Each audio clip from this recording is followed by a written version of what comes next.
대림절이라는 것은 이제 대림절, 강림절, 그러니까 예수님의 오심을 기다리는 교회의 절기가 있습니다. 그런데 저희 교회에서는, 우리 교회에서는 대림절 네 번째 주를 성탄주일로 지킵니다. 그래서 물론 성탄절도 있고 25일 날 또 우리가 행사도 하겠지만 성탄주일로 지키면서 특별히 이날 세례식과 헌화식을 같이 진행을 합니다. 성탄절 때는 예배를 드리기보다는요, 이렇게 여기저기 지금 다 준비들 하고 계시죠. 그래서 우리가 같이 축하하고 또 기뻐하고 감사하는 그런 행사를 오전 11시 예배 드리고 또 오후에 괭이부리 마을 연합예배 이렇게 참여를 합니다. 그래서 오늘 우리가 성탄주일 예배로 예배를 드리고 있는데요. 오늘은 특별히 로마서 6장 말씀을 통해서 우리 교회에서 세례를 하는 의미와 또 헌화식을 하는 의미에 대해서 좀 살펴보고, 세례와 헌화식을 통해서 우리 공동체가 함께하는 것이 어떤 의미가 있는가 좀 생각해 보려고 합니다. 참 감사하게도 우리 2012년 12월 23일 첫 성탄주일에 우리 교회에서 첫 세례자가 있었습니다. 저희가 2011년 10월 30일에 교회를 설립을 했고요. 그리고 나서 2012년 첫 세례자가 있었던 건데요. 그때 첫 세례가 2명, 그리고 헌화식이 9명 이렇게 있었습니다. 아마 헌화식이 뭔가 이렇게 생각하시는 분도 계실 것 같은데요. 제가 좀 설명을 드리도록 하겠습니다. 그리고 2013년에 작년이죠. 작년에도 또 똑같이 세례식 2명, 그리고 헌화식 8명이 있었습니다. 그러니까 세례를 한다는 것은 처음 예수를 믿는 사람이니까 우리 교회 입장에서는 새로운 신자가 입양되는 거죠. 새로운 신자가 태어나는 것이고 그런 의미가 있고, 헌화식은 가정마다 태어난 아이를 하나님 앞에 우리가 바르게 예배 양육하고 교육하겠다라고 하는 것을 공동체적으로 우리가 다짐하는 것이니까 그것도 또 새로운 생명을 태어나는 것이잖아요. 그래서 우리가 세례식과 헌화식이 계속 이어진다는 게 참 감사합니다. 애를 낳던지 아니면 복음을 전하든지, 다시 얘기하면 복음을 전하든지 아니면 애를 낳던지. 그러니까 더한공동체교회에서 신앙생활하는 것은 이미 애를 낳을 수 없는 분들은 복음을 열심히 전해야겠고, 애를 낳을 수 있는 분들은 열심히 낳자. 그래서 저희 교회에서 1명 낳는 거는 바람직하지 않습니다. 교회 분위기를 잘 아시겠지만 최소한 2명 이상 낳아야 된다. 네. 둘이 결혼했으면 둘은 남겨야 되는 거고요. 셋은 남겨야 조금 남잖아요. 그래서 셋을 추천합니다. 그래서 저희 교회에서는 셋이 많습니다. 그래서 그렇고요. 올해도 우리 박수현 자매가 세례를 받게 되었고, 아마 성탄절에 지금 일본에 유학가 있는 권은희 자매가 들어와서 세례를 받을 것 같습니다. 그렇게 이야기는 돼 있는데 일정이 어떻게 혹시 다른 문제가 없으면, 그래서 올해도 세례자가 2명, 또 오늘 헌화식을 9명 합니다. 그러니까 우리 교회 지금 미취학 아동이 25명이나 돼요. 굉장히 많죠. 아이들이 많은 교회인 것이 또 번거롭고 복잡하기도 하지만 그게 또 감사하죠. 아이들을 도울 수 있고 또 그런 젊은 부부들이 있다는 게, 그래서 좀 어려운 점도 있어요. 젊은 부부들은 누가 막 도와야 되는데 아이들 양육도 도와야 되고 교육도 도와야 되고 교회적으로도 교사적으로 도와야 되는데 도와야 될 사람보다는 도움을 받을 사람이 더 많은 거예요. 우리 교회가. 그래서 그러다 보니까 서로 좀 어려움이 있고 불편함도 있는 것도 사실입니다. 그러나 참 감사하죠. 아이들이 많고 뛰어다니고 한다는 것은. 여러분, 그 성탄절에 이제 아이들 선물 이제 사랑방별로 부탁을 드렸는데요. 비싼 거 사시면 안 되고요. 1인당 2,000원 이내 이렇게 해서 총 43명이에요. 우리 아이들이 미취학 아이들부터 고등학교 3학년까지. 그럼 사랑방별로 7, 8명 이렇게 배정이 될 텐데, 혼자 그 7, 8명 명단을 이제 사랑방별로 드릴 거예요. 그럼 그 아이들을 연령을 생각해서 2,000원, 뭐 1,000원짜리 이렇게 하나씩 사서 이렇게 선물 박스를 만들어 놓을 겁니다. 거기다가 이렇게 다 넣어주시면 됩니다. 그렇게 해서 성탄 선물을 줄 거니까요. 여러분 그렇게 준비해 주시면 좋겠고, 그렇게 43명이나 되는 아이들을 우리 이 어른들이 이렇게 돕고 가르치고 해야 되는데 부족한 게 많죠. 그래서 그러나 참 감사합니다. 헌화식과 유아 세례에 대해서 잠깐 설명을 드리겠습니다. 헌화식이라는 말 자체도 아마 처음 들어보신 분들도 있을 것 같은데요. 헌화식은 아이를 하나님께 드린다. 말 그대로는 그런 의미입니다. 그런데 아이를 뭐 우리가 어떻게 바치겠어요? 하나님의 아이를 받는 게 아니라 부모가 아이를 하나님의 말씀과 뜻 안에서 바르게 양육하겠다. 사실은 헌화식은 아이에 대한 축복이기도 하지만 부모의 다짐입니다. 그런데 부모의 다짐으로 그치는 게 아니라 우리가 공동체 안에서 헌화식을 하는 이유는 우리 안에 있는 가족의 아이가 그 집만의 아이가 아니라 우리들의 아이이다. 우리가 1차적으로 양육을 책임지는 건 아니지만 같이 협력한다. 공동체적으로 함께 협력하고 함께한다. 그런 마음으로 헌화식을 합니다. 헌화식의 근거는 성경에 참 많이 있습니다. 대표적으로는 사무엘 같은 거죠. 한나가 정말 기도하면서 사무엘을 하나님께 드리겠다 이렇게 서원했고, 그리고 하나님 앞에 바쳤던, 그렇다고 사무엘이 하나님께 바쳤다 무슨 제물이 됐거나 성전 안에 살았거나 그런 것은 아니죠. 그 삶을 하나님이 인도하신 대로 그렇게 내어드린 것이죠. 예수님은 우리가 알다시피 아이들을 참 좋아했습니다. 아이들을 늘 안고 기도하고 축복하셨습니다. 그 시대의 아이들은 그냥 지금에 있는 아이들처럼 힘이 약한 아이 그런 정도가 아닙니다. 가장 가난하고 가장 힘이 없고 가장 소외된 것을 대표하는 게 아이들입니다. 그 아이들은 가난하고 어렵고 힘든 것을 가장 대표하는, 그래서 우리가 어린아이가 돼야 된다라고 하는 말은 겸손하게 나를 낮추고 천진난만하게 순수해야 된다, 그런 정도에서 그치는 것이 아니라 우리 스스로가 어린아이 같이 그렇게 낮은 자의 사람으로 모습으로 살아야 된다, 그것을 이야기하는 것이죠. 바로 그런 사람들, 그런 아이들을 예수님께서 늘 사랑하셨고 그리고 그들을 격려하셨고 그들을 안았고 축복하셨습니다. 유아 세례에 대해서 아마 우리 이 교회에서도 아이들을 유아 세례했던 분이나 혹은 또 받은 아이들도 있을 줄 압니다. 유아 세례에 대해서는 여러 가지 의견이 있습니다. 교파별로 많은 의견들이 있는데, 가톨릭에서는 이 세례를 받는 것이 곧 구원과 직결됩니다. 그래서 아이들이라 할지라도 영아 세례를 반드시 주고요. 영아 세례를 받지 못할까봐 가톨릭에서는 사제주의이기 때문에 사제가 반드시 이 세례를 주도록 돼 있는데, 딱 예외가 있습니다. 아이가 태어났는데 금방 죽을 것 같다. 그러면 산파에게 세례를 줄 수 있도록, 영세를 줄 수 있도록 권한을 위임합니다. 그래서 그 산파가 그 즉시 그 자리에서 영세를 줍니다. 왜 그렇게까지 하냐면 세례를 받는다는 것, 영세를 받는다는 게 곧 그리스도인이 된다는 것이고 그게 곧 구원받는 것이다. 그렇게 인식하기 때문에 그렇습니다. 우리는 그렇게까지는 생각하지는 않습니다. 장로교에서는 믿음의 가정, 특별히 언약의 가정에서 태어난 아이들은 그 자체로 언약의 자녀이다 라고 생각합니다. 그래서 믿음의 가정에서 태어난 아이는 그 순간부터 그냥 교회의 일원이고, 그래서 당연히 유아 세례를 주고 세례자로 인정한다, 이렇게 장로교는 인식을 합니다. 침례교는 조금 다르게 생각합니다.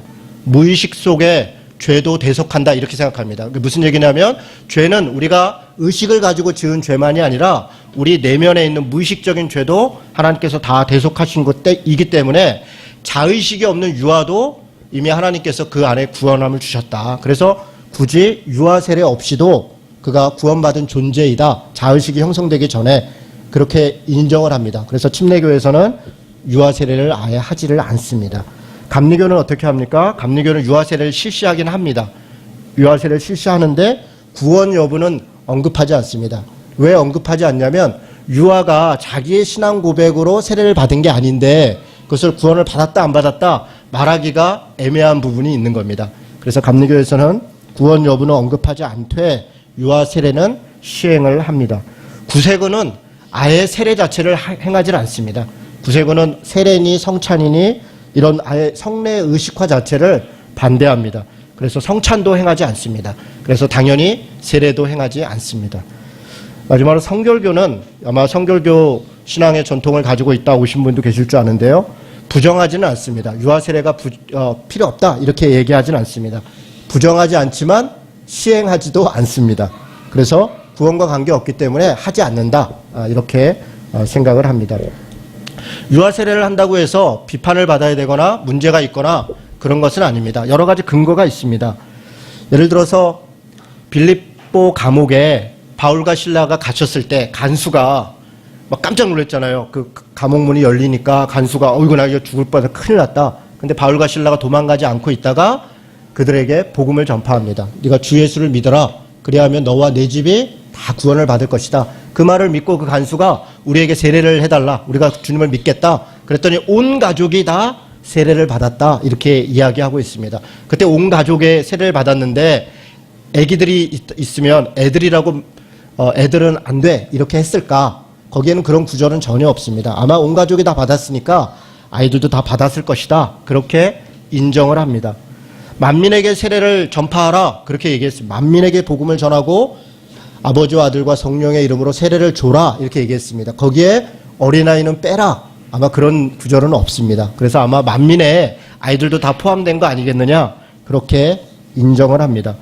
구약에서의 할례가 신약에서의 세례로 그 의미가 전달됐다. 그럼 우리 물론 그렇게 볼 수 있습니다. 할례는 난지 8일 만에 행했습니다. 그래서 세례도 아기들 어렸을 때 할 수 있는 거 아니냐 그렇게 주장하는 이야기도 있습니다. 아브라함의 언약 가운데서 믿음의 가족이 된 사람들은 다 믿음의 가족이니까 당시에는 민족적으로 구원받은 거 아닙니까? 그러니까 우리 그리스도 안에서 한 가족 안에서 태어난 아이는 아까 장로교와 해석과 같은 것이죠. 다 믿음의 언약의 자녀이니 당연히 세례를 줘야 된다. 그렇게 주장도 있습니다. 그래서 웨스트민스터 신앙 교리 문답에는 아예 명시해놨습니다. 부모 중 한 명이라도 예수를 믿는 사람이라면 그 자녀는 세례를 베풀어야 된다. 그렇게 아예 명시해 있습니다. 이런 이야기들을 다 보면 유아 세례는 성경적 근거가 있고 교회적 전통이 있으니까 반드시 행해야 되겠구나 그렇게 생각할 수 있습니다. 물론 행할 수 있고 행해도 아무 문제가 없습니다. 그런데 행하지 않는 이유가 있습니다. 오늘 우리가 읽었던 이런 것들이 다 사실 반론이 다 가능합니다. 온 집이 다 세례를 주었다. 그러니까 다 애들도 빼먹지 않았다. 이것이 어떻게 보면 이렇게 표현할 수 있습니다. 자, 우리가 이렇게 얘기해요. 우리 집은 다 투표를 했습니다. 어느 집이 이제 얘기를 하는 거예요. 우리 집은 다 투표를 했습니다. 그 말은 무슨 얘기냐면 애들까지 투표를 했다는 게 아니라 투표권이 있는 어른들은 다 투표를 했습니다. 그런 의미입니다. 모든 가족이 다 세례를 받았다고 하는 말이 곧 애들까지도 다 세례를 받았다라고 이야기하는 것과 같은 말은 아닐 수 있다는 것입니다. 만민에게 세례를 전파하라. 그것도 마찬가지입니다. 구약의 할례가 8살 때 했으니까 난지 8일 만에 했으니까 세례도 그러냐? 세례와 할례는 아예 내용이 다릅니다. 우리는 더 이상 할례를 행하지 않고 할례 자체가 우리 신행에 있어서 아무런 의미가 없습니다. 그래서 지금 애들한테 교회에서 할례가 뭔지 여러분 아시죠? 할례는 포경수술입니다. 포경수술. 왜 예수 믿는 사람들은 당연히 할례를 해야 되고 포경수술 해야 된다? 안 해도 됩니다. 그거는 각자 알아서 하는 것입니다. 전혀 신앙적 의미가 없습니다. 그래서 할례와 세례를 동일시하는 것은 지나친 해석일 수 있습니다. 아브라함에게 민족적 언약이 있다고 해서 믿는 가정에 모든 사람이 다 구원받는가? 그렇지 않습니다. 구원은 집단적으로 받는 게 아니라 개인적으로 각자의 부르심에 각자가 반응해야 되고 순종해야 구원받습니다. 물론 교회적으로 우리가 구원을 이루어가지만 그러나 신앙의 믿음의 고백은 개인적으로 하는 것이다. 이런 반론도 가능합니다. 그래서 유아세례에 대한 여러 가지 논란이 있습니다. 심지어는 유아세례를 하냐 안 하냐 때문에 교회사를 살펴보면 전쟁이 일어났어요. 그래서 몇백 명이 죽기도 하고 우리 참 이 기독교 역사를 살펴보면요. 이 뻑하면 전쟁입니다. 나와 다르면 죽여도 좋다. 이런 무서운 생각들을 하는 거예요. 그 교리적으로 다르면 그 뭔가 다름이 하나님을 앞에서 무언가를 내가 하나님을 부정하는 것이고 구원을 부정하는 것이라고까지 인식을 하는 겁니다. 그러나 그렇지 않은 것이 많이 있습니다. 하나님을 부정하는 것이 아니라 선택할 수 있는 것들이 많은데 우리 교회의 역사를 살펴보면 그 다름을 인정하지 못해서 그것 때문에 서로 죽이기도 하고 죽기도 하는 그런 끔찍한 일들이 많이 있었습니다. 우리 교회에서 헌화식을 하는 이유는 저는 유아 세례를 부정하지 않고 그것을 하는 것을 나쁘게 생각하지 않지만 더 중요한 것은 개인이 신앙 고백을 하는 것이다 라고 믿기 때문에 그렇습니다. 그래서 아이들이 스스로 자라서 교회 안에서 신앙생활을 하고 믿음의 가정 안에서 자라면서 어느 순간에 예수를 믿더라도 또 사춘기를 지나고 이러면서 또 갈등하고 고민하고 그렇습니다. 그런 과정을 지나면서 정말 자기 입으로 그리스도를 주로 고백하고 공동체 안에서 그것을 축하할 수 있을 때 그때 세례를 해도 늦지 않는다. 왜냐하면 세례가 곧 구원의 증표가 아니기 때문에 그렇습니다. 우리가 가톨릭처럼 세례가 구원의 증표라 생각하면 빨리 줘야 된다. 그러다 중간에 무슨 일 나면 어떡하냐. 이렇게 생각할 수 있지만 우리는 그렇게 믿지 않습니다. 우리는 예수를 믿는 것이 구원의 증표이지 세례를 하는 것은 구원의 증표가 아니라 우리의 공동체와 자신의 믿음의 고백을 서로에게 확인하는 그런 예식인 것입니다. 그래서 유아 세례를 반드시 어렸을 때 꼭 해야 된다, 그렇게 생각하지 않습니다. 작년에 제 아들이 이제 지금 이 고등학교 1학년 올라가는데요. 아빠, 내가 세례를 받으면 좋겠어요, 이렇게 얘기를 하더라고요. 굉장히 기특하죠. 저희 집 아들이 세례의 의미를 이해하고, 우리 어렸을 때 제가 그 아이들을 낳았던 교회에서는 유아 세례를 했었습니다.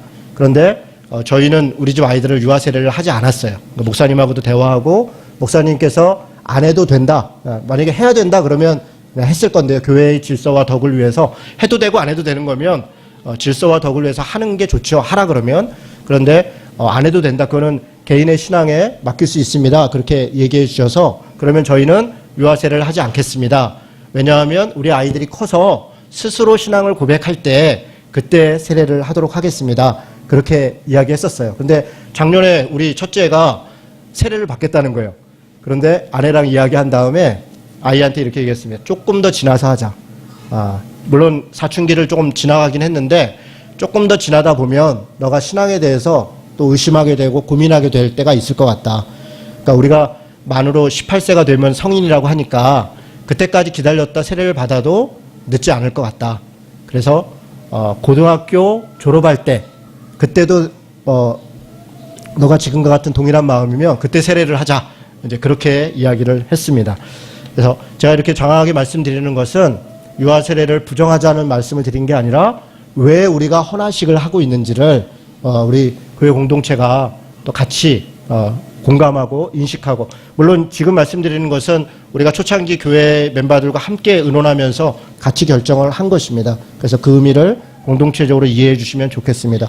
헌화식을 하는 의미는 크게 두 가지입니다. 첫째는 부모가 자녀를 하나님의 뜻과 말씀을 따라 양육하겠다고 다짐하는 것입니다. 자녀는 하나님이 주신 선물입니다. 이 말은 무슨 얘기냐면 자녀는 내가 내 마음대로 내가 결정한 내 소유물이 아니라는 것입니다.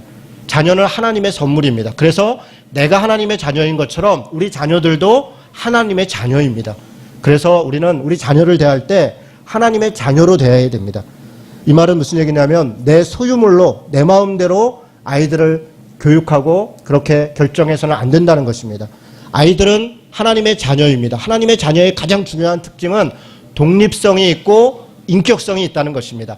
아이 그 자체도 하나님의 성품을 그대로 닮은 자입니다. 그래서 하나님의 인격성을 그 아이가 가지고 있습니다. 스스로 선택하고 스스로 결정할 수 있습니다. 부모는 뭐 하는 사람입니까? 아이가 하나님 앞에 그렇게 자라갈 수 있도록 돕는 자입니다. 돕는 배필과 같이 우리가 아이를 돕고 그를 격려하고 그가 바르게 갈 수 있도록 필요한 것들을 지원하고 그런 존재입니다. 서운하죠. 어느 순간에 아이가 커가지고 아빠 이거 내 마음대로 할 거야. 나 이 사람하고 결혼할 거야. 나 이런 길로 갈 거야. 이런 서운함이 있죠. 내가 너를 어떻게 키웠는데, 내가 너를 키워서 뭘 기대했는데 네가 어떻게 이럴 수가 있어. 그런 마음이 들지요. 물론 자녀도 부모의 모든 결정을 다 무시해야 되거나 부모의 모든 결정을 다 없는 것으로 생각할 수 없습니다. 부모 안에서 맡겨짐 속에서 우리가 자라는 것입니다. 그러나 어느 순간 스스로 무언가를 선택하게 될 때 부모는 그 아이의 결정이 하나님 앞에서 옳지 않은 것이 아니라면, 그것이 이래도 되고 저래도 되는 것이라면 내 호불호가 아니라 그 아이의 결정을 존중하고 그것을 따라주는 것, 그것이 부모된 도리입니다. 부모는 그러면 어떻게 아이를 교육합니까? 기도와 본으로 교육합니다. 말씀과 훈계로 양육을 하는데, 이것은 아이를 그냥 너 이게 옳으니까 이렇게 해, 저게 옳으니까 저렇게 해 라고 가르치는 자가 되라는 것이 아닙니다. 먼저는 기도해야 되는 거예요. 왜 그러냐면 하나님의 자녀입니다. 하나님께서 그를 이끌어 주시기를 기도하는 것입니다. 본을 보인다는 것은 몇 가지 내용이 있습니다. 첫째는 신앙의 본을 보여야 됩니다. 내 아이가 예수님 안에서 구원받기를 원하고 하나님의 자녀로 자라길 원하십니까? 그러면 내가 그렇게 살아야 되는 것입니다. 내가 하나님 앞에 온전한 신앙으로 사는 모습을 통해 아이는 그대로 배웁니다. 아이들이 부모를 보고 배우는 건 너무나 어떨 때는 깜짝깜짝 놀랄 정도로, 어떨 땐 끔찍할 정도로 똑같이 합니다. 부모가 밥을 먹을 때 식습관이 쩝쩝쩝 소리를 내며 먹으면 애도 쩝쩝쩝 소리를 내고 먹는 것입니다. 껌을 씹을 때 짝짝 소리를 내고 씹으면 애도 짝짝거리고 껌을 씹어요. 그러니까 아주 작은 거 하나도 아이들은 부모를 보면서 그걸 보고 배웁니다. 신앙 이런 삶의 태도만이 아닙니다. 가치관. 세상에 내가 물건을 하나 사고 어떤 것을 결정하고 할 때 그 가치관을 아이들이 봅니다. 부모가 돈을 따라 사는지, 믿음을 따라 사는지, 정의를 따라 사는지, 불의함을 모른 척 하는지, 그것을 아이들은 그 삶의 모습을 통해서 배우게 되는 것입니다. 가치관, 태도 굉장히 중요합니다. 본을 통해 아이에게 가르칩니다. 가장 좋은 것, 우리가 하나님의 사랑을 아이들에게 가르쳐야 됩니다. 어떻게 가르칩니까? 하나님이 나를 사랑한다는 것을 늘 고백합니다. 또 하나는 부부가 서로 사랑하는 것입니다. 부부가 서로 사랑하는 것만큼 사랑을 가르쳐 줄 수 있는 것은 없습니다. 부부가 정말 뜨겁게 진심으로 사랑하는 모습은 아이들로 하여금 하나님의 사랑을 정말 진심으로 느낄 수 있게 하고, 그리고 자신도 어떻게 다른 사람과 사랑해야 되는가를 알도록 합니다. 그거 이상 없는 것 같습니다. 제가 실수가 많았습니다. 저는 결혼 10년 전과 10년째와 10년 이후가 다른데요. 저는 지금은 17년째입니다, 결혼이. 10년 때까지만 해도 참 아내랑 많이 다퉜습니다. 너무 어리석게도 아이들이 보는 앞에서도 많이 다퉜습니다. 어떨 때는 아이들 때문에 그를 위한다고 그러면서 그 앞에서 다투는 거예요. 돌이켜보면 참 어리석은 행동들을 많이 했습니다. 10년째 됐을 때 깨달은 바가 있었습니다. 뭘 깨달았을까요? 아내는 아내고 나는 나다. 그걸 깨달았습니다. 저는 아내와 나는 하나가 되어야 된다. 그런 강박관념이 있었습니다. 근데 거꾸로 그것은 하나가 되니까 내 뜻대로 해야 된다. 이렇게 되었습니다. 하나가 되어야 되는데 존중하는 게 아니라 하나니까 힘센 사람이 힘 약한 사람한테 내 마음대로 해야 되는데 내 뜻대로 돼야 된다. 그렇게 했었습니다. 작은 습관서부터 어떤 가치관까지 그러다 보니 갈등이 잦았죠. 힘들었습니다. 10년 때 됐을 때 깨달은 것은 나는 나고 아내는 아내다. 아내도 하나님의 자녀다. 아내도 독립적이고 인격적인 존재이다. 그래서 그가 살아온 삶이 있고 그가 살아가야 될 삶이 있다. 그것을 존중하기 시작했습니다. 아내는 저를 잘 존중했었습니다. 10년 전에도. 저만 달라지면 됐던 거죠. 제가 조금 달라졌고요. 10년 이후에 지금의 모습은 조금 더 나아진 것 같습니다. 아이들도 훨씬 좋아졌습니다. 10년 전에 우리 아이들이 부모와 저희들을 대하는 것과 저희들이 달라지니까 그 이후에 달라진 모습이 제가 느낄 정도로 참 많이 달라진 것을 볼 수 있었습니다. 자녀는 부모의 독립적 소유물이 아닙니다. 여러분 이걸 반드시 명심해야 됩니다. 인격적이고 독립적으로 그렇게 키워야 됩니다. 두 번째로 헌화식의 의미는 공동체가 아이를 바르게 양육하도록 협력하겠다는 것입니다. 우리 교회 공동체가 물론 교육의 주체는 그 부모에게 있습니다. 누가 이래라 저래라 하기 어렵습니다. 교육의 왕도가 없습니다. 정말 그렇습니다. 내가 이렇게 가르쳤으니까 당신도 이렇게 가르쳐보면 이렇게 될 것입니다. 안 됩니다. 안 돼요. 저희 집 아이 3명인데 똑같은 환경에 똑같은 부모에서 자랐는데 다 틀려요. 깜짝 놀랄 정도로 틀립니다. 첫째, 둘째, 셋째가 성격도 다르고 꿈도 다르고 말하는 폼새도 다르고 행동도 다릅니다. 같은 집에서도 이렇게 다른데 다른 집 애가 우리 집 애처럼 해야 된다? 그렇지 않습니다. 목사들이 때로 그렇게 실수합니다. 설교하다가 우리 집 애를 이렇게 키웠고 이렇게 키웠으니까 여러분 이렇게 키웁시다. 그건 그 집 얘기입니다. 그 집 얘기예요. 각자가 다릅니다. 그래서 우리가 어떤 집 아이가 아토피가 있습니다. 우리 아이들도 있습니다. 그런데 자기가 사랑한다고 과자를 주는 거예요. 안 먹으니까 서운해. 아니 할머니가 주는데 왜 안 먹어? 걔한테는 그게 독입니다. 그런데 그걸 모르고 내 방식대로 자꾸 이야기를 하는 것은 옳지 않습니다. 그래서 조심해야 됩니다. 제가 이렇게 말씀드리는 것은 부모에게 양육의 책임이 있고 우리는 협력하는 것이에요. 어떻게 협력합니까? 그 부모가 바르게 키울 수 있도록 필요한 것들을 도우면 되는 것입니다. 필요하다는 것을 도와주는 것입니다. 그리고 그 사람을 격려하고 위로하고 그런 일을 하는 것이 헌화식의 의미. 그것을 우리가 오늘 다 같이 다짐을 할 것입니다. 그렇게 보시면 되겠습니다. 자, 마지막으로 우리 세례식에 대해서 이야기하겠습니다. 오늘 우리 로마서 말씀을 읽어봤습니다. 로마서의 6장의 말씀은 세례에 대해서 중요한 의미 3가지를 아주 정확하게 적시하고 있는 그런 귀한 말씀입니다. 첫 번째는 6장 3절에 이렇게 되어 있습니다. 우리 같이 한번 읽도록 하겠습니다. 읽습니다. 무릇 그리스도 예수와 합하여 세례를 받은 우리는 그의 죽으심과 합하여 세례를 받은 줄을 알지 못하느냐. 세례는 예수님의 죽으심과 합하여 받는 것이다. 이렇게 얘기했습니다. 무슨 얘기입니까? 예수 그리스도께서 십자가에 달려 우리의 죄를 위하여 죽으셨습니다. 우리가 세례를 받는다는 것, 원래 세례는 물에서 받았습니다. 그러니까 우리는 세례라고 용어를 쓰는데 정확하게 번역하면 침례가 맞겠죠.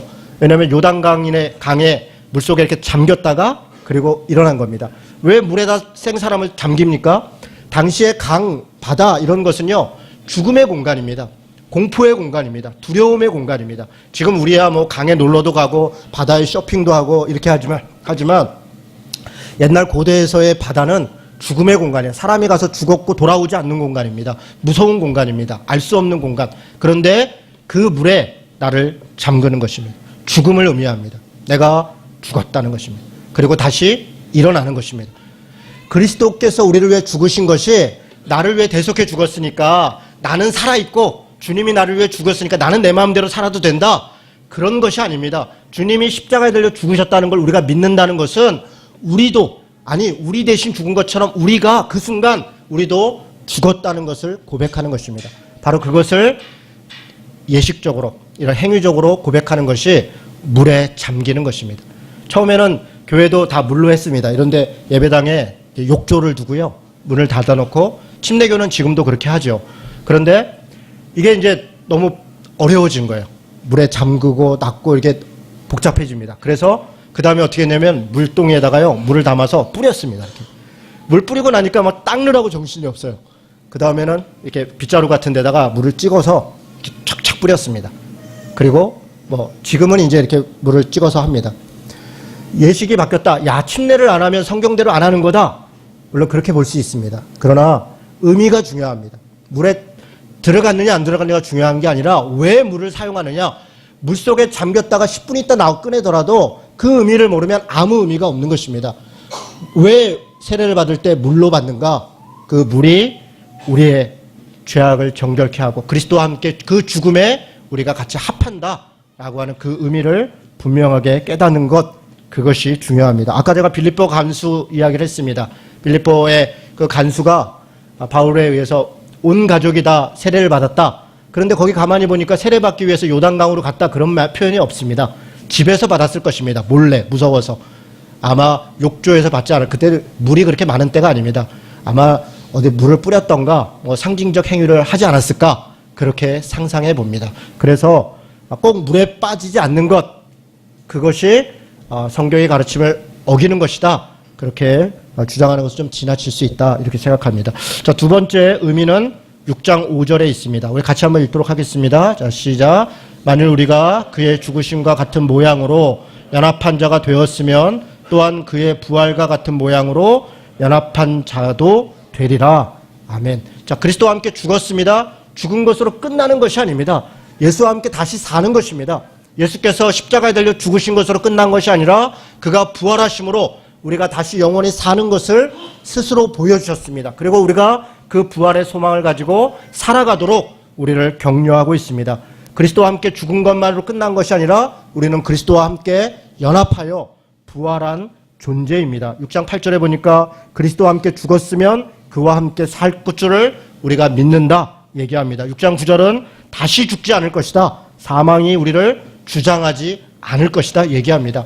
여러분, 이것은 나중에 구원받아서 천국에 가서만의 얘기가 아닙니다. 이 땅에서도 마찬가지입니다. 때로 우리는 죽음과 같은 공포에 직면할 때가 있습니다. 죽음과 같은 두려움에 직면할 때가 있습니다. 그런 것들이 우리에게 하나님의 말씀을 쫓는 것을 배신하도록 합니다. 하나님의 말씀을 따라갈 때 현실이 어떻고 상황이 어떻고 어떤 것이 어떤 것 때문에 우리가 믿음을 배반하고 성경의 가르침을 배반하고 그것을 따라가도록 우리를 유혹합니다. 그러나 그것은 죽음의 역사입니다. 이미 그리스도께서 십자가를 지실 때 죽음을 이기셨다, 우리에게 선언하는 것입니다. 그리고 우리가 그리스도와 함께 부활했다 선언하는 것입니다. 우리 삶의 자리가 부활의 자리입니다. 예수를 믿고 예수를 따라가는 것, 그것이 이미 부활을 살아가는 것이고 부활을 경험하는 것입니다. 죽음과 같은 두려움이 우리를 때로 유혹하기도 하고 때로는 겁을 주기도 하고 때로는 우리에게 물러나도록 요구하지만 그럴 때 필요한 것이 무엇입니까?